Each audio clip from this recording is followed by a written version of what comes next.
ज़ैनब की हिकायत सुनो। हजरत ज़ैनब कहती है, क्या कहती है कि जब मेरे दोनों हाथों में जो है हथकड़ियां लगा दिया गया, पैरों को जो है जंजीरों से बांध दिया गया। इमाम हुसैन के घराने के लोग ऐसे घराने होते थे,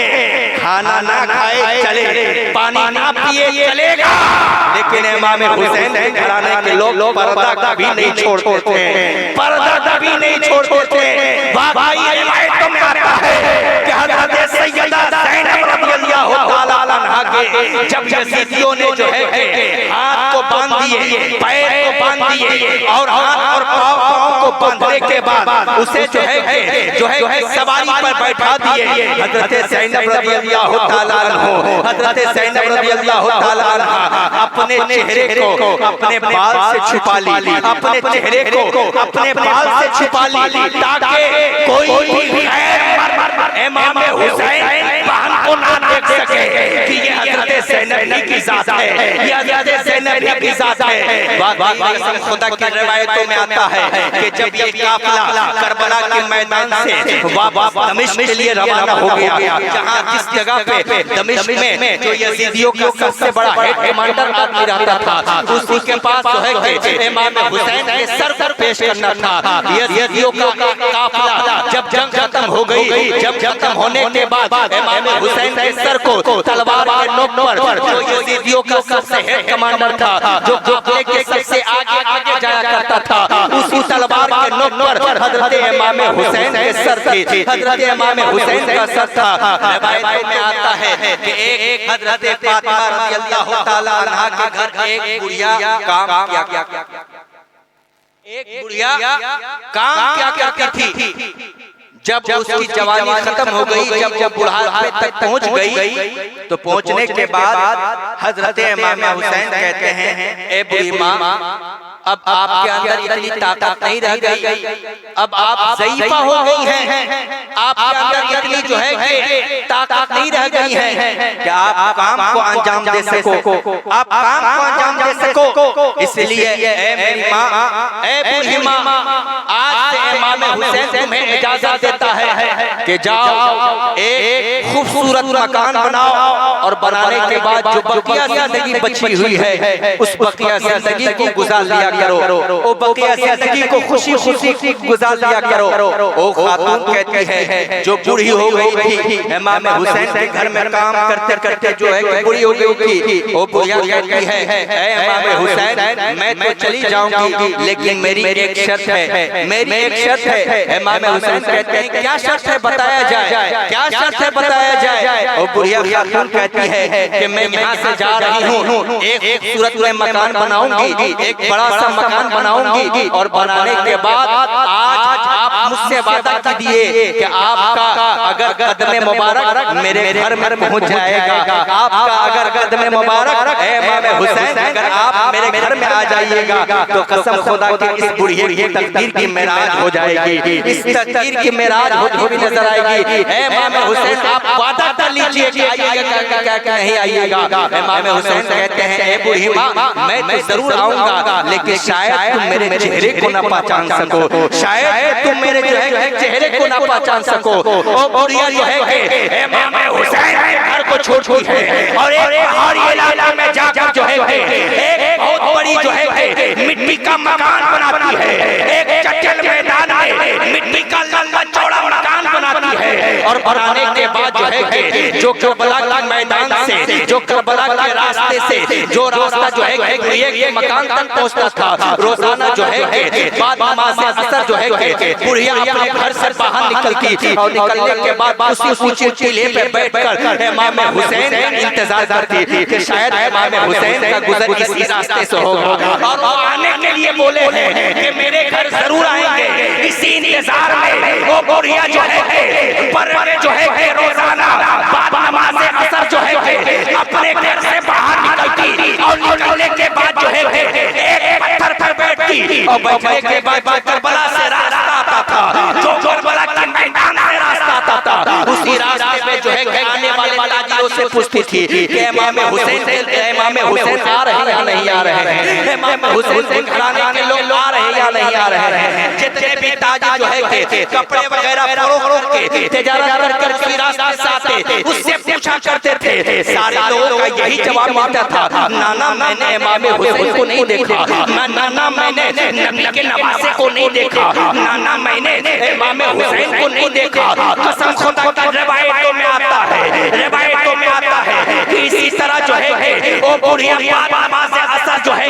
अपने घर से बाहर निकलकर जो है इंतजार कर रही थी, इंतजार कर रही थी। अचानक क्या देखते हैं, एक बहुत ही बड़ा काफिला नजर आया, एक बहुत ही बड़ा काफिला नजर आया, और इतना बड़ा काफिला नजर आया जिसके बहुत सारे लोग सवार हुए हैं।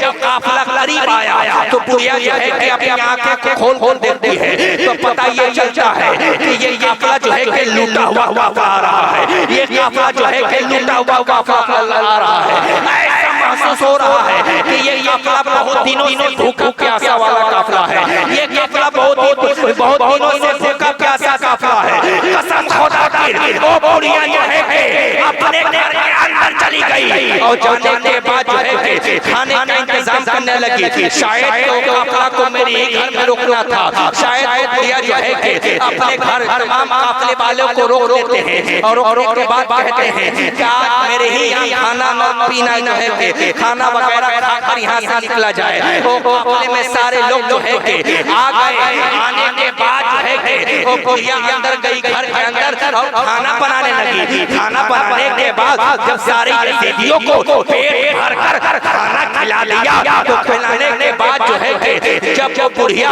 काफिले घर से बाहर निकली तो क्या देखती है कि बहुत सारी औरतें उस काफिले में मौजूद हैं जिनका चेहरा छुपा हुआ है, जिनका चेहरा जो है छुपा हुआ है, बालों से छुपा हुआ है। मालूम नहीं चलता है कि ये काफिला आखिरकार कहां से आ रहा है। उसी में से एक खातून से हजरत एक खातून से वो बुढ़िया पूछने लगी, खातून ये बताता चाहिए कि ये काफिला कहां से आ रहा है और आप अपने चेहरे को क्यों ढांप कर रखे हैं, इसकी वजह क्या है। वो पूछने वाली बुढ़िया किसी और से नहीं पूछती है बल्कि हजरत इमाम हुसैन के बाद हजरत ज़ैनब रज़ियल्लाहु तआला अन्हा से पूछती है। और कहती है जब पूछने के बाद सैयदा ज़ैनब रज़ियल्लाहु तआला अन्हा जो है कि अपने चेहरे से बाल को हटाती है। बाल हटाने के बाद जैसे ही बुढ़िया करीब जाती है, करीब जाने के बाद हजरत ज़ैनब चेहरे को पहचान लेती है, हजरत ज़ैनब चेहरे को पहचान लेती है और पूछने लगती है,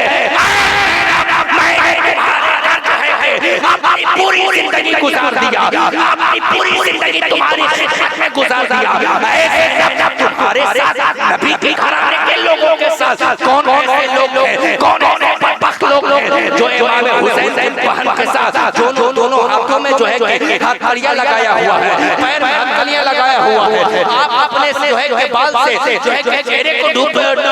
ढांपे हुए हैं, क्या माजरा है। हजरत ज़ैनब रज़ियल्लाहु तआला अन्हा कहती है, रिवायतों में आता है कि हजरत ज़ैनब रज़ियल्लाहु तआला अन्हा से जब वो बुढ़िया पूछती है तो हजरत ज़ैनब रज़ियल्लाहु तआला अन्हा रोने लगती है, आंखों से आंसुओं का सैलाब चलने लगती है और जितने भी करबला में हुए थे सारी चीजों को एक जो है करके वो बुढ़िया से हजरत ज़ैनब बताने लगती है। कहिए ना सुभान अल्लाह।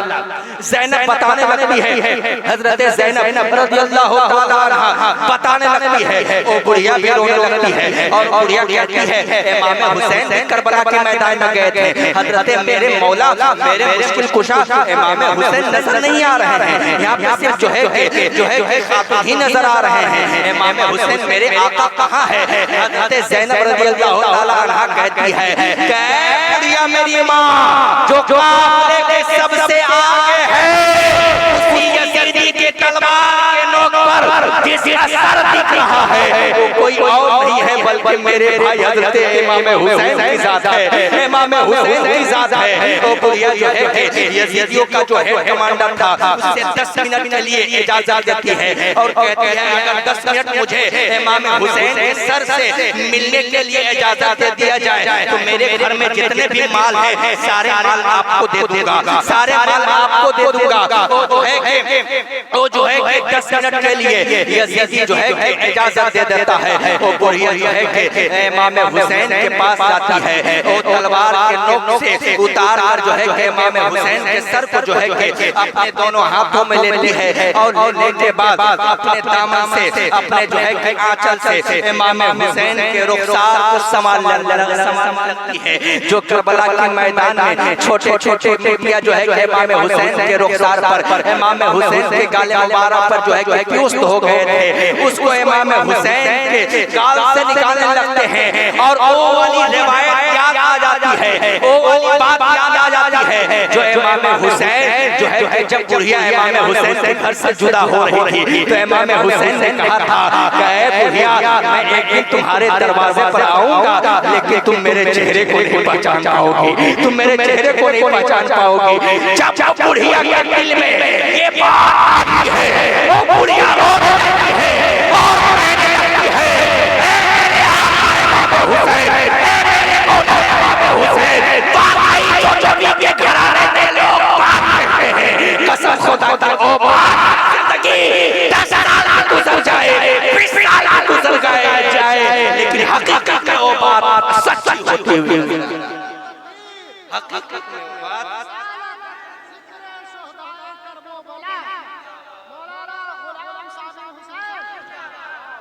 सच्ची होती हुई नजर आती है। कहने का मकसद यही है इस्लामिया, गुलाम हुसैन के शाहकारों, गुलाम हुसैन ने अपनी जान न्यौछावर करने वाले इमाम हुसैन ने करबला के मैदान में हमें ये नहीं कहा था कि जब नमाज का वक्त आ जाए तो नमाज मत पढ़ना, रोजे का वक्त आ जाए तो रोजा न रखना, ज़कात का वक्त आ जाए तो ज़कात ना देना, हज का वक्त आ जाए तो हज ना करना, बल्कि इमाम हुसैन ने ये कहा, ऐ लोगों, जब मुस्तफा के दीन पर अपने घर लुटाने की बारी आ जाए, मुस्तफा के दीन पर जब अपनी दौलत लुटाने की बारी आ जाए, मुस्तफा जाने रहमत की शरीयत पर जब अपने जाहो जलाल लुटाने की बारी आ जाए, तो ये मत देखना कि मेरी दौलत लूट रही है, ये मत देखना कि मेरे जमीन लूट रहे हैं, बल्कि ये देखना कि कसम खुदा के इमाम हुसैन ने करबला के मैदान में अपने नबी, अपने नाने जान के दीन को बचाने के लिए घर को घर लुटा दिया और खुद शहादत का जाम पी लिया। इसलिए तुम भी अपनी जिंदगी में इनकलाब कर लो, अपनी जिंदगी में नमाज जैसी चीजों को अपनाना।